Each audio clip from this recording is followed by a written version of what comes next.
welcome to another fabulous countdown. Yes, this episode is fabulous, and I don't know why, it just is. But I thought it's been a while since I've done a top 10, so why not do one about Paper Mario bosses, since Color Splash is coming out soon, and I'm not really excited for it. It's ruined all of our hopes and dreams of ever getting a good Paper Mario game, but you know, I'm not gonna cry. It's gonna be alright. Anyways, I'm really excited to get through this list, so let's, cut right into it, if you get what I mean. Also, I haven't played much Super Paper Mario, so don't expect a lot of bosses from that game, but there are going to be a few. Number 10! Let's go! Now, I hate Sticker Star as much as the next guy, unless the next guy is my old boss because he loved that trash game for some reason, but that's besides the point. Even after all the pain and suffering Sticker Star brought me, there was still one small thing that I really enjoyed from it, and that is the boss Goober Blooper. This guy is the boss of World 3 and can be a big problem if you don't bring the right tools. And by tools, I mean the sponge that also happens to be square. Using this during his poison attack will suck it up and spit it right back at him, doing a ton of damage. But none of that is why I love this boss. Truthfully, the whole idea of using items to beat certain bosses really fast has to be the dumbest thing ever, but that's for another day. No, the real reason I actually enjoyed this boss is because of how he attacks. This cute squid has a fond love for music, so he telegraphs his attacks by clapping his tentacles to the beat of the music in the background. And as someone who loves rhythm games, I found this as a really enjoyable tell for when the boss is going to attack. It's truthfully nothing huge, but it's just cool enough that it slips into number 10. Number 9. Let's go! Now, I already mentioned I haven't really played much of Super Paper Mario, seeing as I got it and then lost it, never really got it again, especially due to the price. And yes, $25 is a lot of money on eBay because I'm poor, I'm never gonna have it again, and I'm never gonna know what the next level after level 2 looks like. It's a sad existence I live. Anyways, let's talk about number 9. But hey, you gotta think about the good things, like the fact that I was actually able to play 2 chapters of it at least. And I have to say, Fractale was an awesome introduction boss to Super Paper Mario that really used the flipping mechanic very well, having you switch to 3D to jump on him, then switch back to 2D to throw the bombs at him. Besides that, though, I think I may have found it very enjoyable due to the fact that it reminded me of Shadow of the Colossus. And really, how can it not when you're fighting the largest enemy in Mario history? Yeah, Fractale is actually the largest enemy in the Mario universe, which I found to be a pretty cool fact.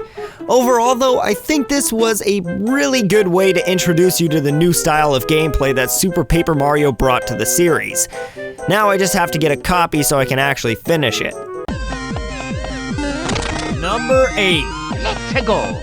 Okay, now I know I said I haven't played much of Super Paper Mario, but trust me, I have looked up videos and watched them over and over again, and even though I have never actually fought this boss myself, I know I have to give it some credit where it's due.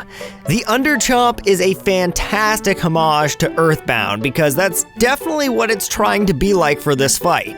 Plus, having this very RPG platformer-based game switch to the old style it used to have of turn-based combat was genius. But not even that, they took it back even farther to what the original Paper Marios were loosely based around, which was Earthbound, giving it some props in Super Paper Mario, which is fantastic, and I really love when a game can step back and do something like that. That's basically why I had to put Underchop on this list. Yeah, I never actually fought it, so I can't say more, but I understand its concept, and I love that for sure. Number 7. Let's go! Number 7 is going to be Cortez. Not the stupidly hard to kill boss from 187 Ride or Die Cortez, but the awesome boss from Thousand Year Door. Because who doesn't love pirates, skeletons, and ghosts? Okay, maybe not the last one, but Cortez's design is something I absolutely love. The 4-armed ghost pirate skeleton is just too good of an idea to pass by. it's not just that though. The way he shifts through his different phases and slowly gets smaller as you do more and more damage to him is a great idea. From losing his arms and then his body and then just being left with his weapons and his head is too funny. Except for the part where he kills like 100 people in the crowd to gain some health back. That shit ain't cool. I also found a fond love for his music that plays during his fight. It has this heavy sound to it, but also sounds kind of spooky to fit the whole ghost skeleton pirate thing he has going on. Number 6. Let's go. I've mentioned Shadow Queen in the past in my top 10 hardest bosses video, and that's for a reason. Shadow Queen was a boss for me that took a lot of time and effort to be able to overcome. I feel like I may have been under-leveled at that point in the game too, but I was determined to beat Thousand Year Door, and eventually I did, and it was one of my most proud moments in gaming. But besides my own personal feelings towards the boss, I think the design of it in general is amazing, and I'm pretty sure it's the first time Princess Peach is in quotation marks, a final boss form for a Mario game. It's an amazing idea that they took and rolled with it, even giving her new clothing to show her evil side, and a massive second phase where the monster inside is released to utterly destroy you and everything you love. I also found it funny that it gives you the option to join the Shadow Queen, and if you do, leads to a game over. Not many games actually give that option, and those are the reasons I really enjoyed the Shadow Queen fight. Number 5. Let's go. Now, it was a group decision to put Shadow Queen in my top 10 hardest bosses video, but if I had to choose myself, Huff and Puff would probably be the actual one on that list. When I first played Paper Mario, I was much younger than I was for Thousand Year Door, so my RPG strategies were not quite top-notch just yet. So taking time to grind or leaving bosses to gain more levels was just not in my understanding, so horribly underleveled me thought fighting Huff and Puff over and over again for months on end would eventually lead on me beating him. Sadly, it didn't though. I spent months of my time fighting Huff and Puff over and over again until I finally gave up. But don't worry, this isn't a sad ending, since after a year or two of moving on and playing other games, I found my Paper Mario cartridge yet again and said, let's give it one more try. So I slammed that thing in my system, got to Huff and Puff, and beat him. My very first try. And you know what? I'm not sure if I was proud of that or not. It was one of those situations where you're like, wow, I finally did that thing I wanted to do. But you know, it only took me 3 years, so you kind of feel bad about it at the same time. But knowing I would finally be able to move on and beat Paper Mario 64 was the most rewarding part of that experience anyways. It's a very nostalgic feeling for me, and that's why it's on this list. Also, I went back recently to play Paper Mario again and beat Huff and Puff my first try again. Not sure why younger me had such a hard time. Poor kid. Number 4. Let's go. Now, speaking of younger me, when I was playing Paper Mario, there was always one thing that super duper scared me. And that almost made me actually stop playing the game, and that was Tuba Bluebird. This massive monster chasing you down hallways always scared me, especially since I knew I couldn't do anything about it. It's that sense of helplessness that brought out the fear in me. So traveling through that mansion, trying to figure out what to do and how to beat him was really difficult for me. Always scared of what was in the next room. I eventually found the key in Tuba's room and then screamed as I ran out, and he chased me until I made it all the way to the windmill to find what else but his own heart. Something not even my imaginative child mind could have come up with. And this was a difficult fight for me, especially because I was an underleveled child who decided to run from over half the fights he got into. But after a couple of tries, I beat it, and I was super excited. It was finally time to get my revenge on that fatty Tuba Bluebird. So I left the windmill and proceeded to kick his butt super hard, which really made up for him scaring the pants off of me. And seeing him run away crying really made it all the better too. it was a really good build up to a very good boss that was designed just oh so well. And that's why I think it deserves this spot on the list. Number 3. Let's go. So it may be the fact that I love Coliseum type ideas in games, or the fact that I was pretty into wrestling at the time, or more than likely a mix of both. But Rockhawk is one of my favorite characters in Thousand Year Door. Actually no, probably one of my favorite characters in Mario in general.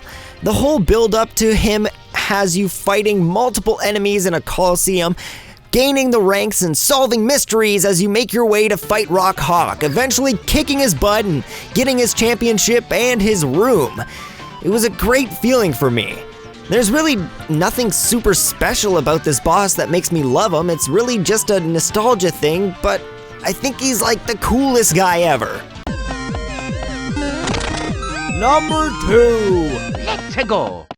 I always heard stories in the playground about how there was a secret hidden at the bottom of the Pit of 100 Trials. I myself never believed anyone, thinking that just beating it would be reward enough, maybe getting something small like a badge, and you know what? I was so wrong. After working my butt off grinding to finally be able to reach the bottom of the pit, I was greeted with the worst image possible. A slow pan to the right and a giant bone dragon ready to eat me alive. Bonetail is the hardest boss in Thousand Year Door by a long shot. Even Goombella mentions that Bonetail is probably harder than the final boss. Now that's fourth wall breaking. And to tell you the truth, I've never beat Bonetail. I never tried a lot and was never interested in trying again. It's an amazing fight and just getting to see him was reward enough. Plus, the badge you get for beating him is just kinda okay. Really a letdown for a boss of that magnitude, but it was an awesome secret boss for me to find, and I loved every second of it. It's me, number 1. Let's go. The Cupra Bros are gonna be up in this hood, taking spot number 1. I'm sorry about that. But truthfully, I'm not sure what makes me love these guys so much. If it's the fact that they're the first boss I fought, their funny banter and dialogue, how they're obviously based off of Power Rangers or Teenage Mutant Ninja Turtles, the fact that they have a giant fake Bowser, or just their amazing soundtrack. It's probably all of those things, but everything about the Cupra Bros makes me love them oh so much, including everything leading up to that boss. And Koopa Village, seeing them as dark toads on the road, and their fortress itself. Plus, the fight itself is great, having you fight a giant, obviously fake Bowser that eventually blows up and has you then fight all 4 of them at the same time, doing super attacks and tag teaming you. It's a great fight and an awesome start off to an even better game. Plus, the picture of Princess Peach in the back of the fake Bowser makes it even better. I know some of you will think this list is horrible, but these are the characters I really love, and putting them in some type of order was really hard for me actually. So I hope you like the list in some form or another. Don't forget to post in the comments below what your favorite Paper Mario boss is and why. And also, don't forget to hit that like and share button if you're feeling extra generous. Anyways, the channel's been doing fabulous and I'm super excited to see it growing, and I'm excited to get you guys that Let's Play channel going once the wheels are turning. It's just hard with 11-hour weeks and tons of other jobs going on, so I'm trying my hardest to get YouTube for you guys because I love doing this and I love making these videos for you. So thank you all for supporting me so much, and well, I'll see you all in the next video. I just have to give a huge shout out to my Patreon supporters, because without these guys, I would not be where I am right now. So a big thanks goes to Rob LaLiberty, Brad Moore, Andre Drulard, Thomas Bethel, Robert Velasco, and the YouTuber Legend Gary. And if you wish to help support me in my career of YouTubiness, feel free to check out my Patreon in the link above. Thank you all so much.